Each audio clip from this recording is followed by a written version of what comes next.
I wanted to, thinking about, a decade of PMO, I wanted to bring some real influential voices in PMO together.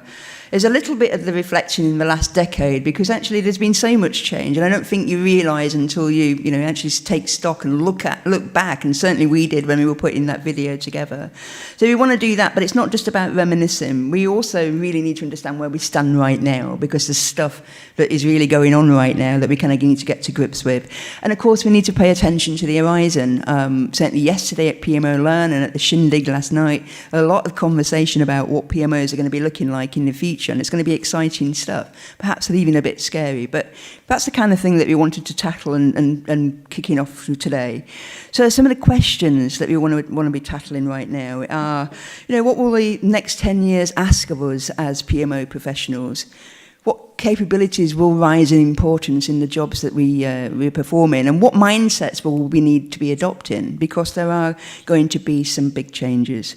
So we're going to be kicking off today how far we've come and where we're going to be heading in the future. So I want to get into the next session, and let's get it kicked off. I'd love to invite our first influential speaker, all the way from Florida, USA. Let's bring Laura out. Laura, come and join us.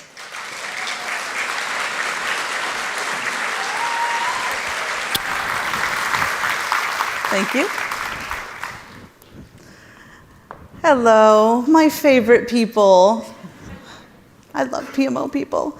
Laura Barnard, Chief Impact Driver for PMO Strategies. And thank you to Lindsay and Eileen for having me back here for the 10th anniversary. Congratulations, you've accomplished some really big stuff. I'm so proud of you. And to all of you. And thanks to them, you have a present from us inside your bags. So make sure you come by and get it signed later today. So the first thing that we're going to be talking about is the definition of value. And when we look at the past, present, and future, you might say, well, value has changed, but I argue that the definition of value hasn't, but over time, how we have behaved in respect to value has. So what do I mean by that? So if you don't know, if you haven't read chapter 1 of the book yet, or the introduction, you will, because it's in your bags. And inside there, I say that I built my first PMO in 1999. It's a little while ago. And no, I was not two. And when I built my first PMO, quite a while ago, the world was a little bit different in how people were perceiving what the PMO could do, the role it could play in organizations, and how we were perceived as valuable. So PMOs of the past had what I found in my experience when I started setting up PMOs, which, by the way, I had absolutely no idea what I was doing when I first got started. And I started reading the books and following the process and listening to all the shoulds about what a PMO should do. But back then, in the 90s and the early 2000s, everything I read said, your value is tied to your ability to provide compliance, control, on time, on scope, on budget, and that your value is tied to your ability to provide status and governance. And most PMOs back then were administratively focused. But the problem with that is, this is what the executives wanted. They wanted outcomes, not just perfect process. They didn't know this PMO language that everybody was speaking, and all the theorists were telling us what should be done. And so they saw the PMO as administrative box checkers. Doesn't bode well for us, does it? And there was an interesting gap, because what they would say is, so what?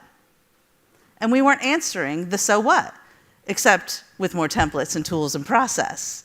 And so over time, what happened is that the executive said, what I want is someone to solve my business problems. And what we were doing is using more templates and tools and process, because it was how we were trained to solve that problem. But you see, the executives didn't actually see value differently. We just didn't know how to show the value of what we do. Today, that has shifted, and we're headed in a great direction. So when I say today's PMOs, I'm talking about the ones that have moved from the past of all the shoulds to really demonstrating measurable value in the eyes of the stakeholders, the executives, the investors in our jobs, our paychecks, and the projects that we are responsible for delivering. So now it's more about solving pain points and understanding what our executives' pain points are so that we can properly solve them. We'll go into that more in my session this afternoon. And defining value in terms of ROI. Now, return on investment doesn't actually have to mean financial. There's a lot of return in customer satisfaction, employee satisfaction, and other definitions of value. So if you don't like using the term return on investment, the worth it factor. You'll read all about that in the book, because what it's about is understanding what it's worth to the executives. Because what they care about is collaboration with the PMO, the people that are supposed to solve their problems, aligning with their goals. Here's my business goals, help me achieve them. And making sure that we can actually measure results in terms of the way we are helping an organization achieve its business goals, not just project goals. Okay? So that's where we are today with the successful PMOs. But where we're headed is even better. Because I truly believe, and believe it so much that I spent 10 years writing a book to make sure that all of you could learn exactly where the PMO is headed. Because where we're going is not just managing projects and programs and portfolios, but supporting the entire strategy lifecycle. That's chapter 1. From projects being defined and planned and prioritized. Oh my gosh, are we actually going to get priorities out of our executives? Yes, because we're going to be strategically aligned. And we're going to support projects being set up for success before they ever start, with setting that strategy up for success. Then we are going to execute those projects well and ensure that they actually achieve the business goals the executives are looking for. That's the role that I see for all of you. A seat at the table, helping your organization achieve its business goals in a way that has you setting the entire strategy lifecycle up for success. But it means you're going to have to look at your role a little bit differently. You can become the trusted advisor when your executives understand that your value is ensuring that the strategy is clear, so that through the entire strategy lifecycle, that strategy is understood, delivered against, and achieves that worth it factor. That's where we get to go. But you have a fiduciary responsibility to be the investment manager for your organization's strategic investments. Think about that, which means you have a fiduciary responsibility to ensure that every project that is done in the organization stays aligned with those strategic goals and ensures that it gets the highest possible return on investment as quickly as possible. That's how you get a seat at the table, and that's how you become what we call the strategy navigator for an organization. So, I believe that value actually hasn't changed. I mean, has value changed for you in your retirement plan, in your retirement investments? You want the highest possible return on investment for every dollar you put into that retirement plan. You want as much value as possible. Value is in the eye of the beholder, the investor. Your job is to ensure that we actually now deliver it.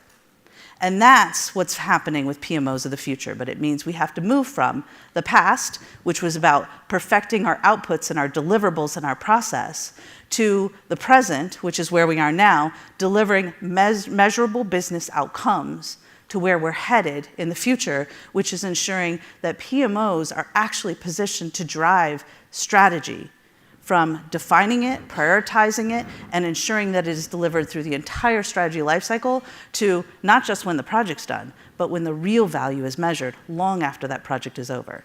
And only the PMO can do that, because you're the sustainable business unit that will be around for the entire lifecycle of an organization's ability to define and deliver strategy. So what are the 3 things that you must do to achieve this? 1, make sure that the work you're doing to set up services and capabilities with your PMO are aligned with getting to those outcomes. Not perfect outputs, which we do want templates, tools, and process, but we want to ensure that they're there to drive the results that we need to drive. 2, you need to measure what matters. On time and on scope and on budget does not guarantee business value. So what do we need to measure that aligns with the business goals of the organization and how we can help ensure that those goals are actually met in a way that moves the needle for the organization? And 3rd, when you do this, you become indispensable in your organization. In fact, when they're looking to make changes or shift direction or there's a market shift that they need to respond to, you're the people that they call because they know you can be the strategy navigator that helps them through that transition process. That's the power of the PMO. Thank you.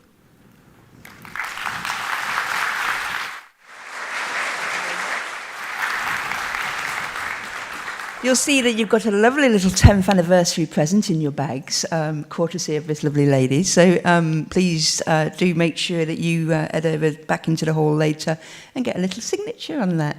Thank you very much, Laura. So let's get straight into the next one. So then I'd like to bring on Eileen. Eileen, come and join us, and let's get into the next past, present, and future. Excellent. That's our button. So last night I was doom scrolling while I was thinking about today, and there was a meme on Facebook, and a relatively young lady who probably in her kind of early 40s, I know it depends on where you're coming from, she was kind of saying to her children that she was older than Google, and her kids were fascinated because they just assumed Google had been around forever. And I think sometimes we forget that actually this whole kind of, this army of project and program management, portfolio management is really not that old.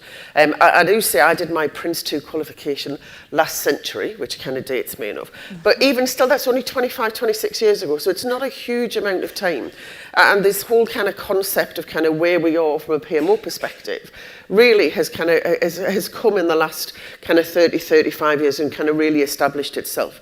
Now, I'm sure there have been people who've worked and supported projects, you know, for years and years and centuries before that. But in its kind of current form, it really is only 25 years old. And when we first started off, it was called a PSO. Anybody used to work in a PSO? A project support office. And when Lindsay and I first met, and we met at an event, I was going to say similar to this, but it wasn't similar to this. It was a much smaller affair. And people were starting to get together to talk about PMOs. And it was called the PSO SIG that we looked after. And it was full of 30-year-old women. That was it. Yes, it was very much kind of seen to be an administrative task, and that's where the demographic was. And we did have a few gentlemen gradually come along to us. And it eventually became the Project and Programme Support Office when Programme Management came out. And again, Programme Management in terms of having a formal methodology as a formal term was only at the turn of the century, so not a kind of a huge amount away. And we used to run, Lindsay, myself, and Chris, we would run something called the PPSO SIG. And we had a conference one year. We didn't have as many people as this. And we said, actually, we're going to close now the PPSO SIG. We're going to change it. And we're going to all become the PMO SIG. So that was around 2010, 2012, 2002 we did that, and actually became the Programme Management Office. Now, you would not believe the furore we got by calling ourselves the Project Management Office. You don't manage projects, all you do is support project and program managers.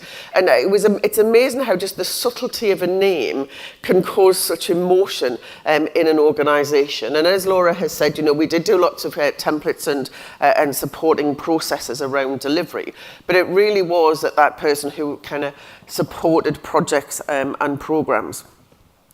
And then portfolio management came out, and our role kind of subtly changed.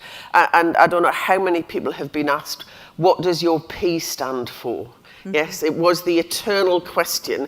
Do you mean project programs or portfolios?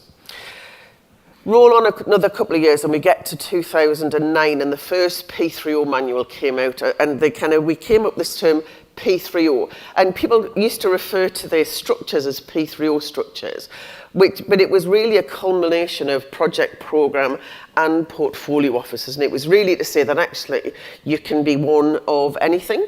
And they also kind of introduced this concept of an enterprise portfolio office.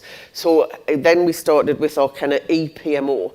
And lots of people, it was almost kind of a two-tier system in PMOs. So you worked in a normal PMO, which was projects, programs, or you did the ePMO, because we were very kind of important part of the kind of the hierarchy and dealing with the kind of strategic support. And we also kind of came up with this concept of the centre of excellence, the place where actually we don't do the individual support for projects and programs, but what we do is we do the standards and the processes. And it was fascinating. One bit of advice I was given was, if you're going to run a CEO, make sure that you're excellent before you call yourself a centre of excellence. Yes. and a lot of organisations set up a centre of excellence with people who are just learning about PMO, about putting the processes in. And so really, again, we were kind of shot in the foot a number of times. And the other thing that often happened when we had those centre of excellences, they would kind of build an ivory white tower. Yes, go and sit in it, read all of the good manuals, turn them into perfect templates, and then drop them from a great height for people to kind of follow. And hopefully the world's moved on. And over the last few years, what's been really interesting is other kind of elements of project management have kind of filtered out. And so we saw the rise of the change management office. Yes, so these were people who said, well, projects do projects, and we do change management, which is a different type of project. So we need our own PMO after that. So we had the change management office. And I don't often kind of talk about Agile, but we had the Agile kind of movement started, and they deliver value. So we have a value management office. That was if they ever accepted the need any kind of support at all. And PMI wrote a report, I think it was last year, and they've said, well, actually, let's forget about all of the kind of the words that come beforehand. We'll just have an XMO and just decide what you want the X to be, but because it now covers such a great scope. So it's just really interesting how the name has moved on with the roles that we've had over the past few years. And when Lindsay and I were kind of talking about kind of the house of PMO, we kind of said, we've had enough of this, right? PMO is the word. Yes, it's no longer an acronym. The P doesn't stand for anything. The PMO is what we are, and it's really anybody, any department, any group, a division, a whole organisation structure of people who support the delivery of projects and programs. So that's really where we've sit. So we use PMO, you'll see we do love PMO, all your badges have got PMO on. So we're all encompassing. So that includes anybody who does change management, does agile and value management. It includes all of the controls people who do the planning and the scheduling. So anybody who works in the support of projects and programs across the organization. And what we do recognise, and again, when the P3O was written, it was either a project office or a programme office or a portfolio office. We recognise that in organisations, we have multiple officers that actually might do a bit of project and programme work. We might do a bit of portfolio work and projects and programmes. And we often talk about the POO. Anybody a POO? You see, it's always nice when people know they're a POO, a project office of one or a PMO of one, yes, where you're the only person in the organisation. So it includes all of that. But in some organisations, we actually have several officers who do a combination of everything. So we now have this concept of an integrated PMO model. And it really kind of goes on to support, again, what Laura's talked about, is that now there's a much more kind of strategic approach at looking at projects across the organisation and putting in place the right structure of support, whether that be for a strategic program, whether that be for a set of IT projects, or whether that be for kind of a sitting across the whole of the organization and looking at change. And I was at a conference a couple of weeks ago and putting my slides together. This is one of the old slides from one of the texts from the P3O manual. And it talks about an effective P3O, and we'll leave it as a P3O. We knew them in PMO at the time. Yes, that P3O played a part in the strategies and performance of a requirement organisation and recognising that they are delivered through portfolio programmes and operational business units.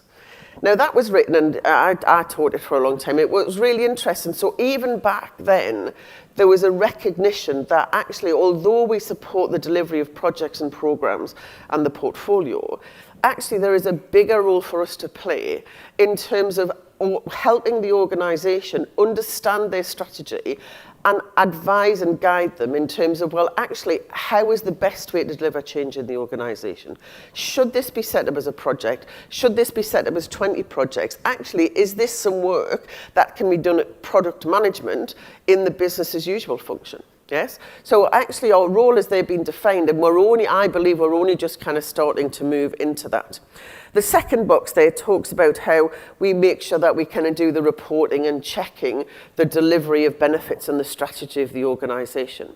And again, a lot of people I speak to and people who work in an enterprise portfolio management office tend to do a lot of reporting on the projects that are in flight, but actually a lot of our work should also be reporting about those projects who went live 3 months ago, 6 months ago, because we should reporting on how those projects are delivering the benefits against the strategy and why the projects were invested in the first place. And 2 years ago, we did a report, which is PMO as a business function. And what's been really interesting is kind of a number of organizations are actually starting to see that PMOs and having an integrated PMO model is the best way and the most effective way to make sure that they get the money and the return on the investment in projects and programs. But where are we going forward? We're starting to see, when we did the competency framework, which was a couple of years ago now, for those of you who perhaps not know it as well as you could, we've got 4 role profiles in there. We talk about the PMO administrator, the PMO analyst, the PMO manager, and we dared to put in the job description of a PMO director. Yes, and it's really interesting. People said there's no such thing as a PMO director. And we said, well, yes, there are. Look, we can find a couple and come and speak. And we've had a couple of webinars with PMO directors. But what's really interesting now is a lot of people are PMO directors in name only. And I certainly think as we continue to develop and continue to support our organisations, and we work as a collective to understand and help our organisations understand the value of PMOs to them, then actually we will have a point where we have a PMO director who actually is a full board member and sits there as an integral part of the decision-making machine around our projects.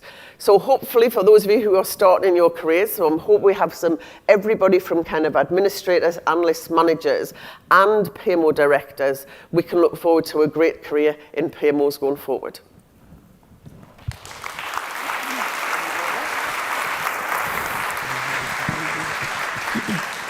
I realise I didn't give you an introduction. I think everybody mostly knows that you're a Geordie, so you're from the UK. Yeah, I think so. Thank you very much. So let's bring out our final influential speaker.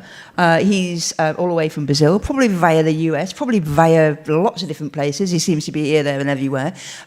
Give us a warm welcome to Americo Pinto, who is PMO Global Alliance. Give him a round of applause. Thank you. Hello everyone, good morning. Well, today I'm here representing PMO Global Alliance. So PMO Global Alliance is the PMI's community of PMOs. I don't know how much you heard about PMOGA in the past, but actually I've been working with PMOs for more than 15 years. And then in 2017, I found PMOGA. We grew a lot in a few years. And in 2023, when we were almost 50,000 members around the world, PMI came and acquired PMOGA. I'm a member of PMI for 26 years. I started when I was a baby, so we were always so close. And for us, it was a great opportunity because PMOGA now is no longer an organization anymore. It's a brand. It's the name of PMI's PMO community. So PMI, after years of distance, I could say, from our community, now it's back, and we brought many great projects, many great things that we've been developing in all these years. So what I'm going to bring to you today is exactly a point of view, not only my point of view, but I could say a point of view of our community. By the way, there are so many people from the UK also, and we've been collaborating with many organizations and companies here in the UK.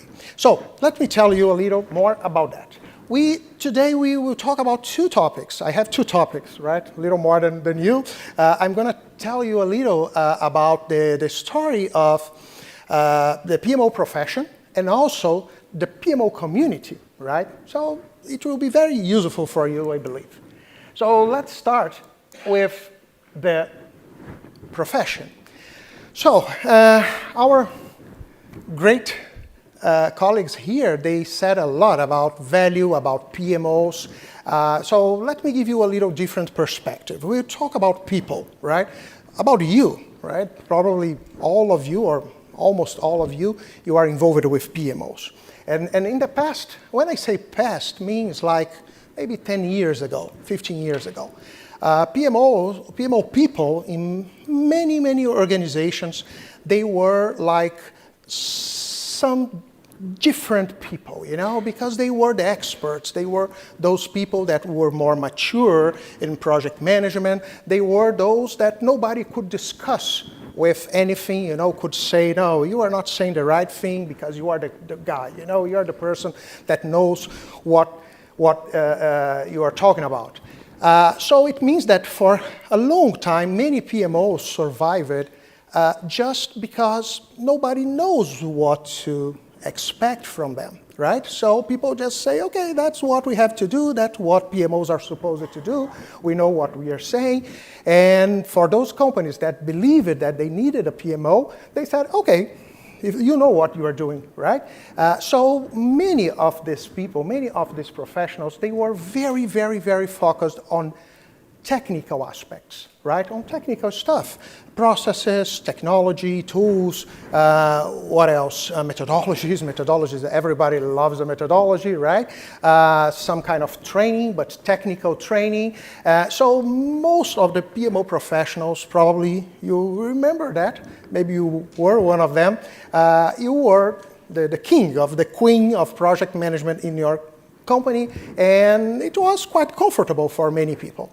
We saw at that moment many PMOs with a very controlling approach. What was very justified, if you think, because in a low maturity environment, okay, you need to control people, otherwise they don't know exactly what to do. But after a few years, things changed, right? And that's what we have, I could say, in the last 5 years, maybe 10 years, right? And what we have now, it's something very different. In the past, it was very usual that PMO leaders became PMO leaders because they were experienced project managers, right? So it was like a requirement. You know, if you are an experienced project management, you can be a PMO leader. Today, we see that things are not exactly like that. We are talking about two different identities, PMO professionals and project managers. Of course, it can help you because the topic is project management, right? But on the other side, we are talking about two very different kind of people, two very different kind of professionals in their essence. So project managers, they are very focused on, okay, tell me what you want and I'm going to make it happen, right? PMO people, you know that it's a little different. Of course, you have, tell me what you want and I'm going to make it happen. But there is something before that. It's, tell me what you are feeling and I will try to create something for you. I will try to create a solution. I will try to help you. So things are not so technical anymore. Again, it's more about people than technique. But we still have many PMO professionals and many PMOs around the world that they are still, I could say, over-focused on the technical side of project management. That is something normal because all companies, they are maturing, but it's something that is being challenged. And why? Our customers, they are maturing, right? We are not talking with people that know anything about our area anymore. They already understand what we are talking about. Most of them are a little more mature. Some of them, they got some training, you know. So it's not like, you know, ignorance and nobody knows what we knows about what we are talking about? Definitely not. And they start to challenge us. They start to expect more, right? Nobody can convince almost anyone that PMO should exist because they are necessary, because we need methodologies, we need tools, because they are not the end, they are the mean, right? So this is the point. The point is we already need some different kind of professionals, PMO professionals with a different DNA, with a different set of competences. And it's not a coincidence that actually Lindsay and Eileen are doing a great job in the last few years developing some PMO competence frameworks because they are different kind of professional. We have to understand that if we want to work at a PMO. It means that sometimes PMO or project managers, they can become great PMO professionals, but sometimes not, because they can be very good on delivering things, but maybe their best talent is not about designing things, about understanding something that is not explicit, you know, needs, feelings, what people really want, because our customers, the language they speak is not our language, our technical language, you know, what they say sometimes is not directly correlated with what we do in technical terms. So this way, we are reframing the PMO professional with these new competences. There are, by the way, there are many people that they are starting, I see that in our community worldwide today, there are many people that they are starting at PMOs even without a previous project management consultants, or project management experience. Many of them come from the consultancy area because that's what we are talking about. Right? So it's great. We are opening doors, you know, for different types of professionals that can work at a PMO and deliver great value. But what about the future? Well, the future of the profession definitely is about delivering impact, delivering value, right? So, but now in a little different way. Laura said something after lunch. I will tell you a little about the PMO Practice Guide that was launched by PMI last February. And the heart of the guide is value, definitely, right? But value is a very interesting concept. As she said, I've been also saying that for a long time. Value depends on who is, you know, expecting something from you. Value is in the eye of the beholder. It's true. And there is something interesting that now is becoming much more clear for people, and I hope that the guide can help with that. There are many different perspectives. If you try to see all of them from the top, right, you will see how different they are. And there are not right and wrong perspectives. What I'm saying is there will be some PMOs that will live in an environment that something more strategic is needed. There will be other PMOs that what people expect from them is more tactical, maybe more operational. And there is nothing wrong with that, definitely. So it means that you can deliver value in many different ways. We'll talk more about that after lunch. But this awareness is something very important. Because if you believe too much on what value means for you, you cannot understand your customer. So when you see some, I could say, important competences for the future, I could say that value-driven mindset, yes, definitely. But think twice what value means to your company, to your customers, because PMOs are service providers. Customer-centric orientation, that's what we are talking about, right? PMOs, they have customers, internal customers. They are the people that we are serving. They are the people that will recognize the value that we are doing. We have to know them, we have to understand them, and we have to deliver. And we have to respect them because they will mature. Sometimes they don't expect what we believe that they should expect right now. Not because they don't know, not because they are wrong, not because the world is unfair. It's just because they are maturing, right? It's important to take in consideration. Professional credibility, so there will be many things that can help you with that, not only experience, but we have training, we have certification, there are many, many things that can help you with that. Strategic fluency, yes, a lot. It doesn't mean that all the time you are doing something at the strategic level. Sometimes not. I can really bet today that many of you leading our PMOs, you are also involved with many aspects that are tactical or sometimes operational. Oh no, we have to give up all of them. Don't do that, because someone is expecting this from you. It's a way of generating value. Okay, it's not a strategic value, but it's strategic for the PMO, because this way, those people, those customers can see how important you are. And you have time to evolve. You have time to educate them. You have time to mature your customers, and maybe soon you will be able to deliver more strategic things for the company also, not only for yourself. What else? Organizational relevance. Yeah, if you are delivering value to the top, of course, you are much more relevant. It's obvious, right? It's obvious. I'm saying that there are many ways of delivering value, but of course, if you have a chance to deliver value at the strategic level, come on, it will generate a much higher impact. And finally, community connections.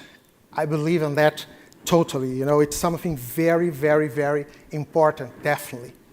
So now, let me tell you a little about the community. In the past, right, years ago, we had some people around the world that were involved with PMOs.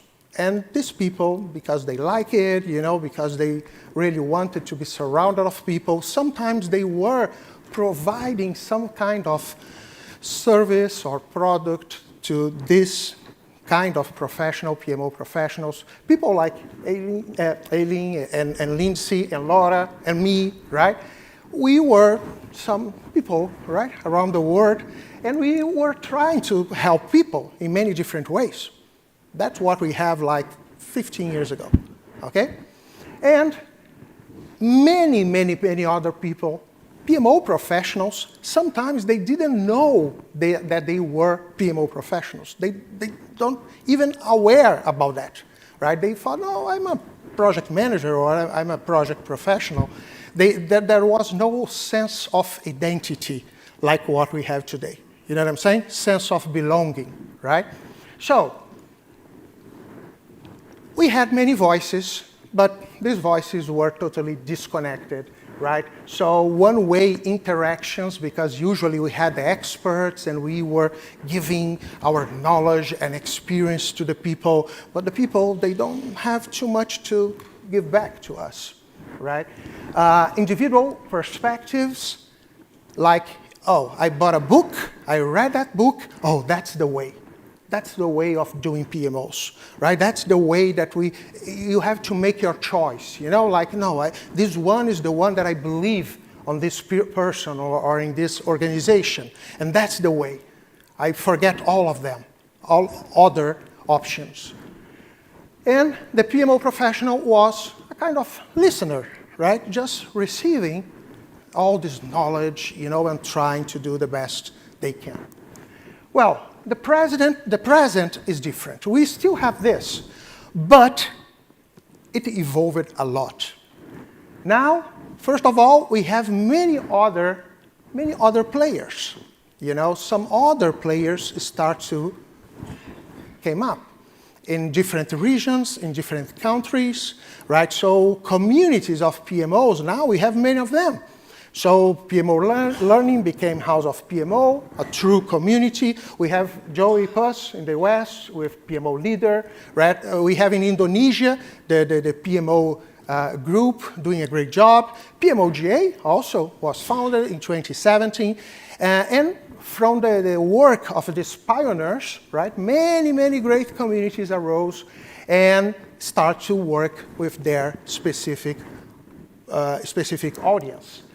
But now, sometimes in a little more collaborative way. Some of them a little more, some of them maybe a little less, but it wasn't only one-way communication, right, anymore. And some informal collaboration between them. Look, I'm here, right? PMOJ and House of PMO, right? Joey participated with us in our PMO Con, our conference last year in Istanbul. Laura, we are always working together at PMI events. There is nothing formal, right? Oh, by the way, we created together the International PMO Day, right? 2 years ago, right? It was us at the PMO Conference. Hey, why not? We could create an International PMO Day. A great example of collaboration. But nothing very formal or well-structured, I could say. But it's much better, right? And it's working. That's what really matters. We still have many people that are not involved with us. It's true, what is a shame, right? But it's a matter of time. It's like an adoption curve, you know? They will come. You will come if there is someone here that is not involved with any of us.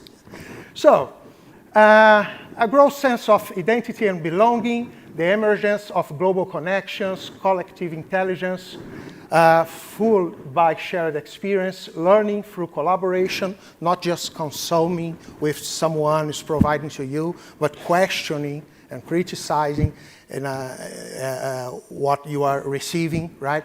And about the future, to end, the future is, okay, we still have that, but now more than ever, we will have other players with their all sub-communities, right? Some people that came from our communities, you know? So people that we gave them a chance to do that, and it's fantastic. Also, these people will start to be connected with other people, not only providing knowledge, but also interacting, some of them more, some of them less. It's normal. And we start to have not only informal connections between these communities, but formal connections. That's exactly what's happening at PMI right now. Probably you heard that PMI acquired PMOGA, acquired Agile Alliance, and recently a joint venture with GPM, Green Project Management. Particularly speaking, now I'm part of the PMI executive team, so I'm an employee, but when I started at PMI, just after the acquisition, I had a very long conversation with Pierre, the CEO, and I shared with him my vision, right? So I don't know how much it could be important at that time, because now he's my boss, but anyway, I'd like to tell him what I thought at that time. And I told him that I see PMI as, well, there is something that we cannot question. It's the big one, right? It's huge. Huge, much huger than I could imagine after joining PMI. It's huge. It's everywhere with a very big reach. In some countries, maybe a little more, a little less, but it's huge. It's a big ecosystem. So PMI could become like an incubator of communities. When we are doing something nice, something good, like Joey, Carboni with GPM, PMOGA, Agile Alliance, very well known, you know, and other organizations, it doesn't mean that all of them should be incorporated like what happened with us. But if we are part of the same environment, if we are under the same umbrella, these collaborations become formal. So now I'm working a new project with Agile Alliance. We've never did that before, where we are creating a kind of extension for our PMO practice guide on agility and PMOs. It's easy now, you know, very, very easy. So we can have independence, we can do what we need to do, but at the same time, we are under an umbrella that helps us a lot, especially with resources, right, if you know what I mean. So this is what I see in the future. So an ecosystem where we have cooperation instead of competition, collaboration, sharing knowledge, and so on.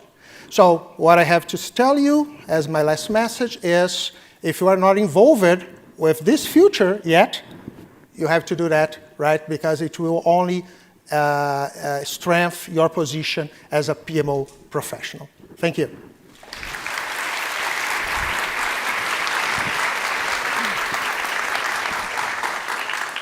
So, thing is about this is that when you get these people in a room together, and they talk about wonderful opening talks, by the way, thank you very much.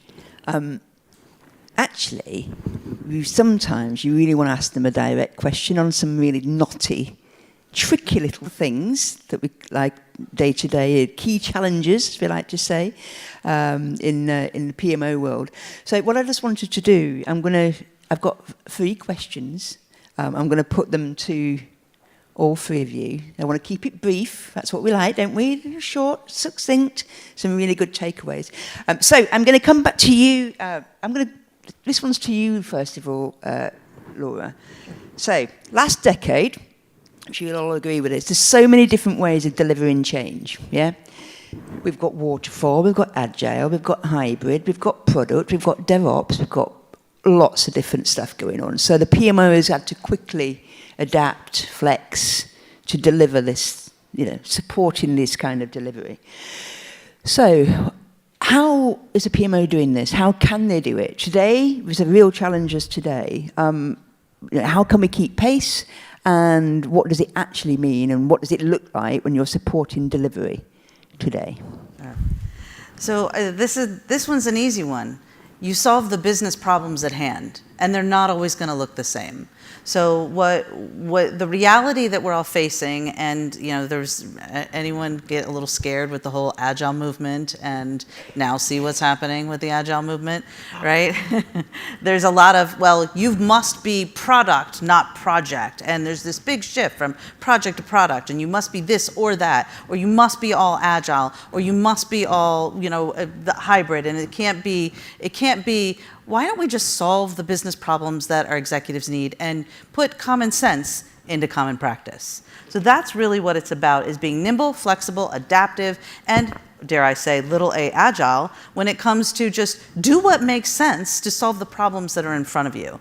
So I want everyone to get away from focusing so much on, is it waterfall all the time? Is it agile all the time? I don't care if it's water scrumfall. It doesn't matter as long as it's solving the problems that your executives have. So it really is about saying, what is the problem we need to solve? How can we best solve that problem to accelerate getting to the business results? That's what you're there to do, is accelerate strategy delivery from start to finish. Regardless of the type of projects that you're managing, whether they are seen as operational, keep the lights on, pretty sure that's important to your strategy, as well, or strategy projects or anything in between.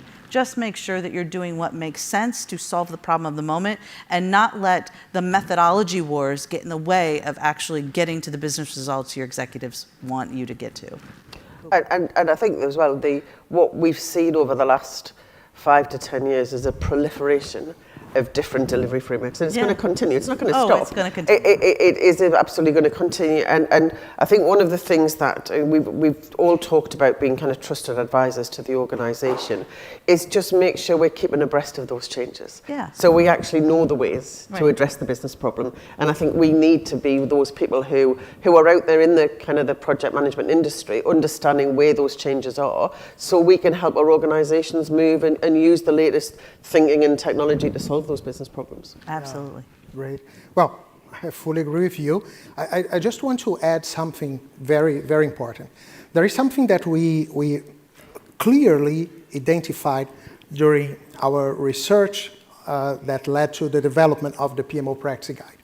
The point is, value is like a journey, right? Yeah. So it's not a milestone. You will deliver value during your journey. And you have to understand where you are and who you are serving to as a PMO.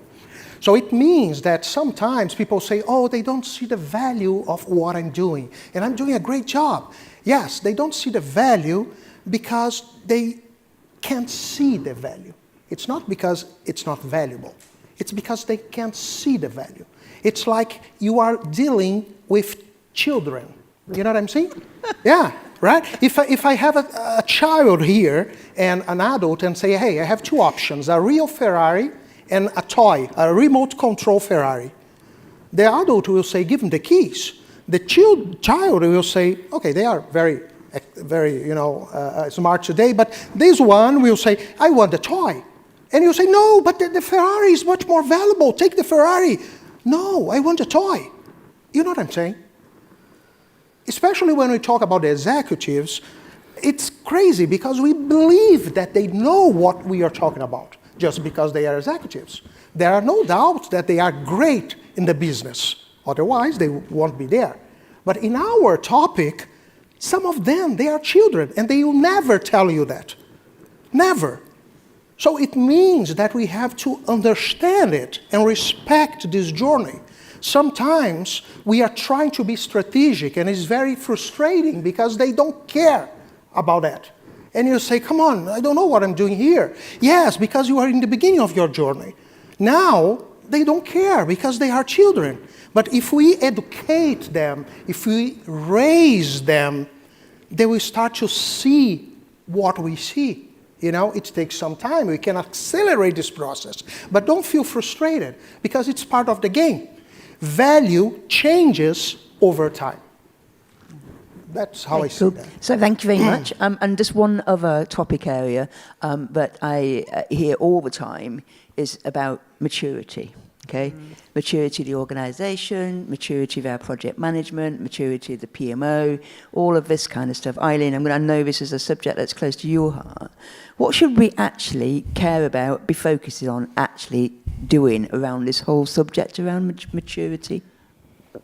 So, maturity on being able to deliver projects and programs has got a number of frameworks that have been gradually accepted. And there's various, as Americo said, there are different ways to do that. Where we've continued to struggle is this concept of PMO maturity. And it's interesting because there is no agreed model, and it's so contextual to the organisation, and it's back to doing what your organisation needs. And it's kind of, that's where we need to be kind of judging ourselves. And I think one of the challenges with maturity, it has so many different individual parts that contribute to that, from individuals' skills and capabilities of the project managers, the delivery capability of the PMOs, the quality of the strategy of the organisation, so you actually know what you're developing against, as well as the senior managers and the sponsors, the processes, the procedures, the technology. It only takes one of those things to change to create an imbalance, and you'd be really proud of kind of moving up your kind of maturity within the organisation, doing things better, doing more of the right things. The organisation's been more successful in delivery of strategy, and one of the senior managers changes, and all of a sudden you feel useless again because they've changed the wording of the strategy, they've changed some of the metrics about what they say important. And so I think what we just need to be careful of is that we don't see maturity as a one-way kind of way forward. It will kind of go up and it'll go down, and part of our skill should be to be able to adapt. And we were talking yesterday at PMO Learn about the Cynefin model, about just being able to understand the environment that we're in and do what we can at the time that we're there. Right. Correct. There's one really important part to all of this from maturity. You are, personally, I believe that you should not compare your PMO and your organization to some industry standard. They are out there and they can be guides, but the measuring stick is, am I achieving the business value my organization needs and moving my organization in its own maturity? And that path may not be perfectly aligned with an industry standard. That doesn't mean you're failing. It means that you need to redirect your energy to say, what does this organization need at each step in the process, and how do I solve these problems? Then, once you solve those problems, then the next set of problems are going to appear because you've addressed the first set, and that will be your next step on your maturity growth path. But I think it should be custom to the organization and the unique needs of that organization, and that's how you get away from, we're just the standards policed and doing what the industry says, versus we're solving your problems the right way in our situation, our environment, in a way that works with our culture instead of doing it to the culture. Okay, I'm going to bring it down to a close. We have got a lot of things to get through today. You're going to have a great day picking and choosing some of your key challenges and some of the sessions that you're going to listen today. You're going to be able to see and hear from Laura again, going into more detail around the whole kind of business strategy into delivery. You're also going to hear from Americo again, getting into the PMI practice guide and what that's all about. You're also going to hear from Eileen again with our latest Inside PMO report, which is that knotty problem around resource management. Now, I'm going to hand over really quickly to Chris Walters.